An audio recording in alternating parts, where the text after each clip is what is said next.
The Iron Man, Chapter 5. The Iron Man's Challenge. There was no time to be wasted. The Iron Man allowed himself to be taken to pieces, arms, legs, body, head, all separate, so each part could be flown out to Australia on a different airliner. He was too big to be flown out in one piece. At the same time, a ship sailed from China, loaded with great iron girders, and another ship sailed from Japan, loaded with fuel oil. The Iron Man had ordered these. The girders and the oil, and a team of engineers were unloaded on the beach of northern Australia near the Space-Bat Angel Dragon's neck. Then the Iron Man's parts were landed at the same spot, and the engineers fitted them together. He stood up on the beach and shouted his challenge. "Sit up!" he roared. "Sit up and take notice, you great space lizard!" The Space-Bat Angel Dragon sat up slowly. He had never noticed the fussing of the boats and aeroplanes down there on the beach near his neck. Now he gazed in surprise at the Iron Man, who seemed very tiny to him, though his voice was big enough. The Iron Man spoke again. "I challenge you," he shouted, "to a test of strength." A test of strength? The Space-Bat Angel Dragon couldn't believe his ears. A tiny little creature like the Iron Man challenging him to a test of strength. He simply laughed loud and long. Then he peered down again at the Iron Man, while the echo of his laugh was still rolling around the earth. He peered down out of the sky at this odd little thing on the beach, with the even tinier men scuttling around it. "And if I can prove myself stronger than you are, then you must promise to become my slave," cried the Iron Man. The dragon smiled. Aircraft flew around, watching this amazing conversation between the Space-Bat Angel Dragon and the Iron Man. Ships out at sea watched through telescopes. "And if you don't accept my challenge," shouted the Iron Man, "then you're a miserable, cowardly reptile, not fit to bother with." The Space-Bat Angel Dragon was astounded. Space-Bat Angel Dragon was so astounded that he agreed. "Why," he thought, "when this silly little creature has finished his antics, I'll just lick him up." So the monster agreed and watched to see what the test of strength was to be. After all, if he wanted, he could flatten the Iron Man with one eyelash. The engineers had fastened all the girders together in the shape of a grid, a huge iron bed the size of a house. Under this they made a steel-lined pit. Now they poured fuel oil into the pit. The Space-Bat Angel Dragon watched. Now they lit the fuel oil, and the flames roared up fiercely through the bars of the grid. And now the Space-Bat Angel Dragon got his first shock. The Iron Man was stretching himself out on his back, on the grid, among the flames, his ankles crossed, his hands folded behind his head, just as if he were in bed, while the flames raged under and around him. The monster stared down, and the Iron Man smiled up out of the mist of the flames. The flames became fiercer, the grid became red hot. The Iron Man's hair and elbows and toes became red hot. His body became first blue, then black, then began to glow dully. He was getting red hot, till he smiled up at the monster, and still the flames grew fiercer. And now the Iron Man was entirely red hot. Pretty soon he was almost white hot, and still he smiled out of the white hot eyes and with white hot lips, and all the time the Space-Bat Angel Dragon stared down in astonishment. But now the fuel oil was all burned away. Suddenly the flames died, flickered and went out. The white-hot Iron Man sat up, stood up, got stiffly off his glowing bed, and began to walk to and fro on the sand, cooling. He cooled slowly. He went from white to orange, from orange to red, red to black, as he walked, coolly swinging his arms. Now at last he spoke to the monster. "If you can't bear to be red hot like me, then you are weaker than I am, and I have won, and you are my slave." The monster began to laugh. "All right," he roared, "build the fire and I'll lie on it." He laughed again. He knew the Iron Man couldn't build a fire the size of Australia, but then his laugh stopped. The Iron Man was pointing upwards at the sun. "There is the fire for you," he shouted. "You go and lie there. Go and lie on the sun till you are red hot." The monster gazed up at the sun. He felt strangely cold suddenly, but how could he refuse? "All right," and he set off. With slow, giant wing beats he lifted his immense body off the earth and flew slowly up towards the sun, while the whole earth watched. Slowly he covered the distance, getting smaller and smaller as he went. At last he landed. A raised black shape sprawled across the sun. Everybody watched, and now they saw the monster begin to glow. Blue at first, then red, then orange. Finally his shape was invisible, and the same blazing white as the sun itself. The monster was white hot on the sun. Then they saw him returning, a blazing shape tearing itself off the sun. The shape became red as it flew, was writhing and growing larger. Slowly once more it began, the black bat-winged shape, the dragon, flying back to earth, down and down, bigger and bigger, cooler as he came, until bump! He landed, this time much more heavily than before in Australia. He landed so heavily that all over the world bells tumbled out of church towers and birds' eggs were jarred out of their nests.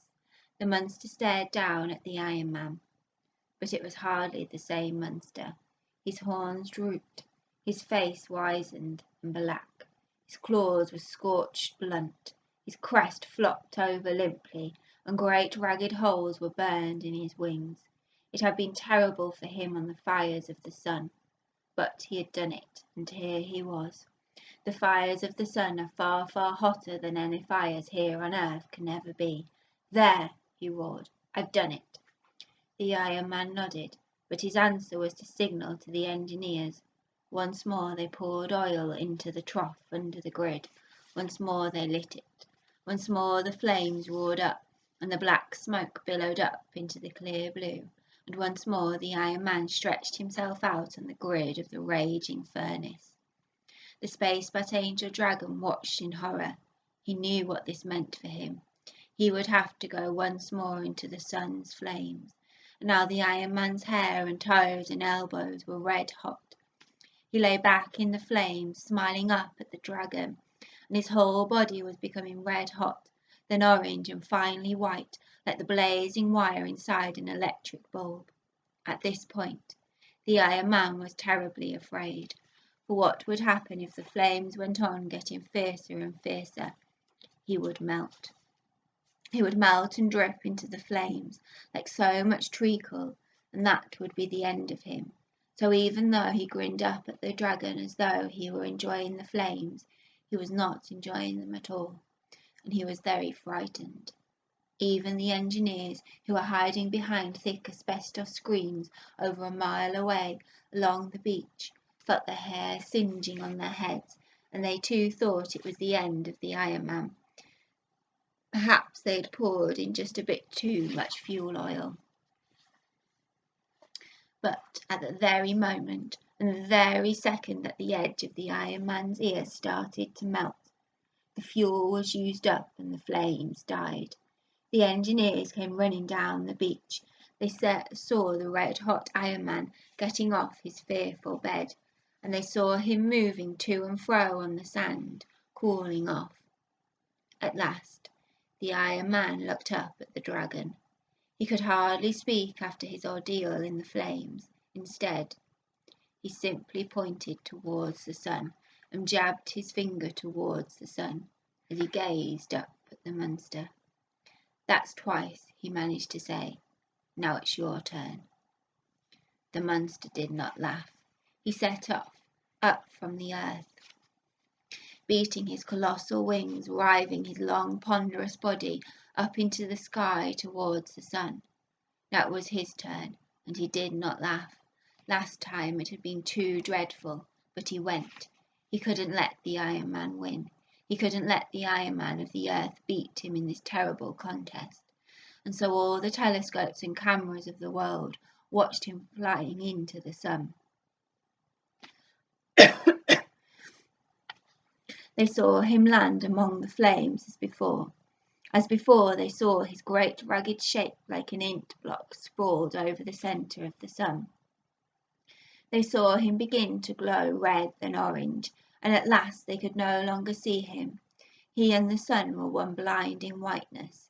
He had done it again. Was the sun burning him up? Had he melted in the sun? Where was he?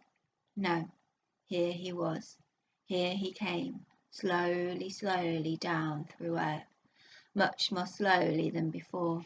His white-hot flying body cooled slowly to red as he came, and as he grew larger, coming nearer, he finally became once more black, and the great black shape flagged its way down through space until, bump, heavier than ever, he landed on Australia. This time the bump was so heavy it knocked down certain skyscrapers, sent tidal waves sweeping into harbours, and threw herds of cows onto their backs. All over the world, anybody who happened to be riding a bicycle at that moment instantly fell off. The Space Bat Angel Dragon landed so ponderously because he was exhausted. And now he was a very changed monster. The fires of the sun had worked on him in a way that was so awful to see. His wings were now only rags of what they had been. His skin was crisped, and all his fatness had been changed by the fires of the sun into precious stones, jewels, emeralds, rubies, turquoises, and substances that had never been found on earth. And when he landed with such a jolt, these loads of precious gems burst through the holes scorched in his skin and scattered down onto the Australian desert beneath. But the Iron Man could not allow himself to pity the Space Bat Angel Dragon. He signalled to the engineers. "Round 3, he shouted. And the engineers began to pour in the oil. But what was this? An enormous woofing sound, a booming, wheezing, sneezing sound. The Space Bat Angel Dragon was weeping. If the Iron Man got onto his furnace again, it would mean that he, the monster, would have to take another roasting in the sun, and he could not stand another. "Enough! Enough! Enough!" he roared. "No, no," replied the Iron Man. "I feel like going on. We've only had 2 each." "It's enough!" cried the Dragon. "It's too much. I can't stand another. The fires of the sun are too terrible for me. I submit." "Then I've won," shouted the Iron Man, "because I'm quite ready to roast myself red hot again. If you daren't, then I've won." "You've won, yes, you've won, and I am your slave," cried the Space Bat Angel Dragon. "I'll do anything you like, but not the sun again." And he plunged his chin in the Pacific to cool it. "Very well," said the Iron Man. "From now on you are the slave of the earth. What can you do?" "Alas," said the Space Bat Angel Dragon, "I am useless, utterly useless. All we do in space is fly or make music." "Make music?" asked the Iron Man. "How? What sort of music?" "Haven't you heard of the music of the spheres?" asked the Dragon. "It's a music that space makes to itself. All the spirits inside all the stars are singing. I'm a star spirit. I sing too. The music of the spheres is what makes space so peaceful." "Then whatever made you want to eat up the earth?" asked the Iron Man. "If you're all so peaceful up there, how did you get such greedy and cruel ideas?"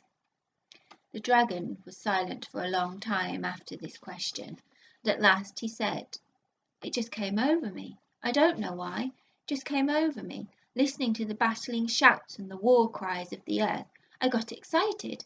I wanted to join in." "Well, you can sing for us instead," said the Iron Man. "It's a long time since anybody here on earth heard the music of the spheres. It might do us all good." And so it was fixed. The Space Bat Angel Dragon was to send his star back into the constellation of Orion, and he was to live inside the moon, and every night he was to fly around the earth through the heavens singing. So his fearful shape slowly swimming through the night sky didn't frighten people, because it was dark and he couldn't be seen, but the whole world could hear him, a strange soft music that seemed to fill the whole of space, a deep weird singing, like millions of voices singing together. Meanwhile, the Iron Man was the world's hero. He went back to his scrapyard, but now everybody in the world sent him a present. Some only sent him a nail. Some sent him an old car. One rich man even sent him an ocean liner. He sprawled there in his yard, chewing away with his one ear slightly drooped where the white heat of his that last roasting had slightly melted it. As he chewed, he hummed in harmony to the singing of his tremendous slave in heaven. And the space but angels singing had the most unexpected effect. Suddenly the world became wonderfully peaceful. The singing got inside everybody and made them as peaceful as starry space, and blissfully, above all their earlier little squabbles, the strange, soft, eerie space music began to alter all the people of the world. They stopped making weapons. The countries began to think how they could live pleasantly alongside each other rather than how to get rid of each other. All they wanted to do was to have peace, to enjoy this strange, wild, blissful music from the giant singer in space.